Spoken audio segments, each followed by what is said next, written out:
আসসালামু আলাইকুম সবাইকে। সবাইকে ঈদের অনেক অনেক শুভেচ্ছা। তো আমার ঈদের একটা সিম্পল ব্লগ নিয়ে আমি তোমাদের সামনে হাজির হয়েছি। সাধারণত কুরবানি ঈদে তেমন কোনো ব্লগ করা হয় না, আমার কোনো স্পেশাল কিছু হয় না।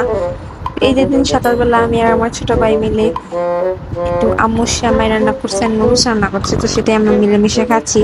আর এখানে আমার ভাই দেখাচ্ছে যে তার হাতে আমি কি কেরামতি করেছি। আসলে আমি ওর হাতে মনে রেখেছি হাম্বা মোবারক সবাইকে। তো ব্রেকফাস্ট করার পর আমরা নিচে যাই আমাদের গরুকে লাস্ট বারের মতো আদর করতে। মানে ওকে আমি খুব মিস করবো। এই যে এখন ওকে জবাই করতে নিয়ে যাবে, আমার গরুটার জন্য অনেক বেশি খারাপ লাগছে। 12 seconds later. হ্যাঁ, গরুটা যেন খারাপ লাগছিল, বাট মাংসটা অনেক টেস্টি হয়েছে।